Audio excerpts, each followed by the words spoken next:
समर्थ को कविताओं का बेहद शौक था। वह नियमित रूप से कविताएं पढ़ता और कभी कभी खुद भी लिखा करता। लेकिन एक कविता थी जो उसके दिल के बेहद करीब थी। वह अक्सर गोपालदास, नीरज की वह कविता मीनल को सुनाया करता। छिप छिप अश्रु बहाने वालों, मोती व्यर्थ बहाने वालों, कुछ सपनों के मर जाने से जीवन नहीं मरा करता है, कुछ दीपों के बुझ जाने से आंगन नहीं मरा करता है।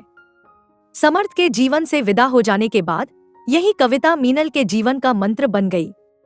उसने इसे अपने हृदय में संजो लिया और अपने कठिन दौर में इसे सहारे के रूप में अपनाया। समर्थ ने उसे जीवन के बीच मझधार में अकेला छोड़ दिया था, लेकिन मीनल ने हार नहीं मानी। ऊपर से उसे अपनी बुजुर्ग सास और 2 छोटे बच्चों की जिम्मेदारी भी निभानी थी। कौन खुशी खुशी इस दुनिया को अलविदा कहता है? समर्थ भी नहीं चाहता था, लेकिन उसकी बिगड़ती सेहत ने उसे विवश कर दिया था। मीनल के लिए यह जरूरी था कि वह बिखरे नहीं, क्योंकि अगर वह टूट जाती तो यह अधूरी छूटी गृहस्थी कौन संभालता? उसके बच्चे उस समय केवल 8 और 10 साल के थे। मीनल ने अपनी कर्मठता और दृढ़निश्चय के सहारे उम्मीद का दामन कभी नहीं छोड़ा। उसने पहले ही बीए, बीएड और एनटीटी की पढ़ाई पूरी कर ली थी। शादी के बाद उसने अपने करियर की शुरुआत नर्सरी शिक्षिका के रूप में की। धीरे धीरे उसने अपने अथक परिश्रम से सेकेंडरी स्कूल की शिक्षिका और फिर वाइस प्रिंसिपल का पद हासिल किया। अपने कार्यकाल में उसने एमएड की पढ़ाई भी पूरी की। अध्यापन के अलावा उसे प्रशासनिक कार्यभार संभालने के अवसर भी मिलते गए, जिससे उसकी प्रगति की राह और भी आसान हो गई।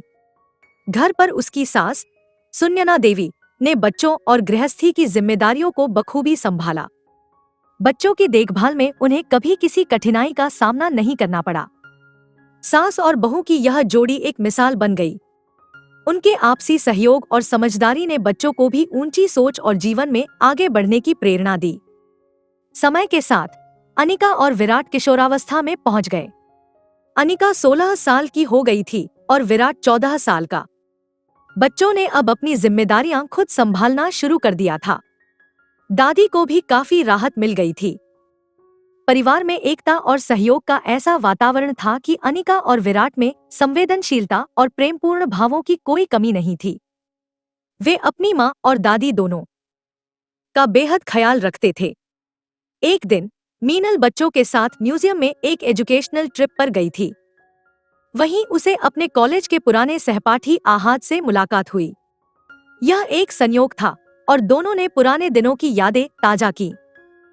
आहाद ने अपनी भतीजी के साथ मीनल और उसके बच्चों को भी अच्छी तरह से जानने की कोशिश की। धीरे धीरे वह मीनल के परिवार के करीब आता गया। आहाद ने मीनल की जिंदगी में एक ऐसा दोस्त बनकर प्रवेश किया जो न केवल उसकी भावनात्मक जरूरतों को समझता था, बल्कि घरेलू जिम्मेदारियों में भी उसका सहायक बन गया। मीनल के बच्चे भी आहाद को पसंद करने लगे। उनके दिलों में अपने पिता की जगह खाली थी और अनिका और विराट ने अनजाने में ही आहाद को उस खाली जगह पर रख दिया। एक दिन अनिका और विराट ने दादी से अपने मन की बात कही। वे चाहते थे कि आहाद उनके पिता बन जाएं। हालांकि मीनल और आहाद के बीच आपसी आकर्षण बढ़ रहा था, लेकिन दोनों के धर्म अलग थे। यह एक बड़ा मुद्दा था। मीनल ने अपनी सास सुन्यना देवी से सलाह लेने का निर्णय किया। सुन्यना देवी ने मीनल की भावनाओं को समझते हुए कहा, अगर तुम आहाद से प्यार करती हो और वह तुम्हें और तुम्हारे बच्चों को स्वीकार करने के लिए तैयार है, तो तुम्हें समाज के डर से पीछे नहीं हटना चाहिए। मीनल ने यह महसूस किया कि जीवन में दूसरा मौका मिलना आसान नहीं होता।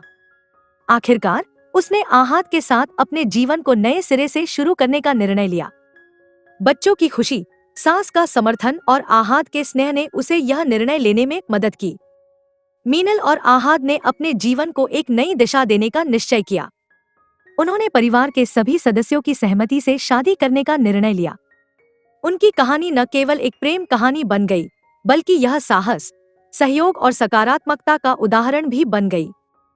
समर्थ की कविता ने मीनल को अपने जीवन की चुनौतियों से जूझने की प्रेरणा दी थी, और अब वह कविता उसकी और आहाद की नई यात्रा का प्रतीक बन गई। दोस्तों, आपको हमारी आज की ये कहानी कैसे लगी? हमें कमेंट करके जरूर बताएं। अगर कहानी अच्छी लगी तो वीडियो को लाइक करें और अपने दोस्तों के साथ भी शेयर करें। मिलते हैं अगली वीडियो में एक नई कहानी के साथ। धन्यवाद।